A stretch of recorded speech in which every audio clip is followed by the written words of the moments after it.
पूजा plastic, container, मसाला box, tray, जग और strainer. स्वास्थ्य के लिए सुरक्षित, टिकाऊ क्वालिटी के साथ पूजा प्लास्टिक आपके किचन का परफेक्ट पार्टनर। ग्वालियर के एक हॉस्टल की दूसरी मंजिल से गिरकर एक छात्र की मौत हो गई है। बताया जा रहा है कि छात्र का नाम यशराज उइके था, जो MBBS के फर्स्ट ईयर का स्टूडेंट था। बैतूल का ये रहने वाला था। झांसी रोड थाना क्षेत्र के जूनियर हॉस्टल की घटना है, जहां की दूसरी मंजिल से गिरकर यशराज उइके इसकी जान चली गई। MBBS के फर्स्ट ईयर का ये स्टूडेंट था, बैतूल का रहने वाला था। झांसी रोड थाना के जूनियर हॉस्टल की घटना है। यशराज उइके MBBS के फर्स्ट ईयर का स्टूडेंट, हॉस्टल की दूसरी मंजिल से गिरकर उसकी जान चली गई। हमारे सहयोगी महेंद्र कुशवाहा हमारे साथ जुड़ चुके हैं लाइव। बताएं क्या अपडेट है महेंद्र?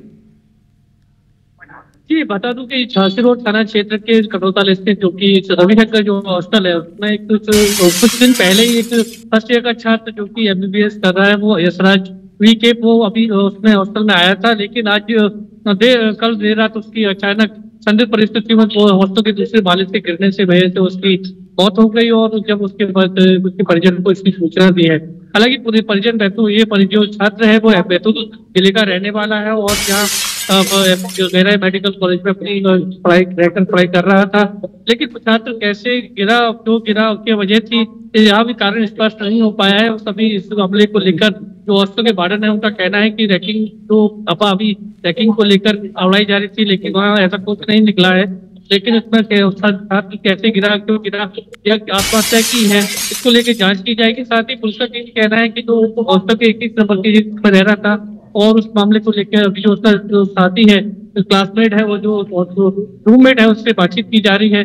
और जो छात्र से बातचीत करने के बाद ही उसके साथ ही जांच पड़ताल के बाद ही स्पष्ट हो सकेगा कि छात्र किस वजह से गिरा या उसने आत्महत्या की है। तो उसको लेकर अभी जांच पड़ताल की जा रही है। परिजनों से कोई बातचीत हो पाई है क्या? परिजन से बात हुई है। उनके पिताजी जो कि पंकज उइके हैं, वो बैतूल से ग्वालियर आ चुके हैं। उनका भी कहना है कि उस बच्चे से उनकी बातचीत होती रहती थी, हालांकि उसने कभी कोई ऐसा जिक्र नहीं किया था कि उसकी कोई परेशानी हो या कोई बातचीत हो। तो उसके ऐसी कोई उससे बातचीत नहीं हुई थी। कभी वहाँ पढ़ने में होशियार था और वो अभी उसने जो नीट क्लियर किया था और MBBS की पढ़ाई कर रहा था। लेकिन उसमें उन्होंने भी किसी पे सवाल खड़े नहीं किए हैं। लेकिन वहाँ चाहते हैं कि जो छात्र उनका बेटा है जो गिरा है, उसकी जांच पड़ताल होनी चाहिए और अगर उसमें कोई दोषी है तो उसके खिलाफ भी कार्रवाई होनी चाहिए। महेंद्र, आपसे ये भी समझना चाहेंगे, ये घटना कितने बजे की है और क्या रैगिंग से जुड़ा कोई एंगल सामने आ रहा है? जी, बता दूं, घटना जो है कल देर रात की है, जहां पर जो उसके क्लास जो रूममेट था वो अपने रूम में था और छात्र अपने रूम के बाहर टहल रहा था। उसी दौरान जहां घटना घटी है और उसकी जो मौत है वो इलाज के दौरान उसकी मौत अस्पताल में हुई है।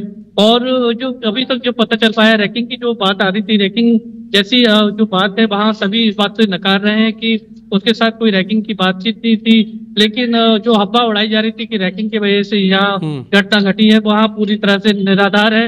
और लेकिन PM रिपोर्ट आ चुका है क्या महेंद्र? PM रिपोर्ट आ चुका है, शॉर्ट PM रिपोर्ट? अभी इस पे जो PM के लिए ही अभी पुलिस ने पहुंचाया है, उसके अभी PM अभी चल रहा था और शॉर्ट रिपोर्ट अभी जो है देर रात तक पुलिस के हाथ में आएगी। तो उसके बाद ही क्लियर हो सकेगा कि उसके कहाँ चोटें आई थी और उसके पहले से कहीं चोट तो नहीं थी। उसको लेकर पुलिस जांच। ठीक है महेंद्र, आप नजर बना के रखिएगा। अपडेट आपसे आगे मिलेंगे। बहुत शुक्रिया।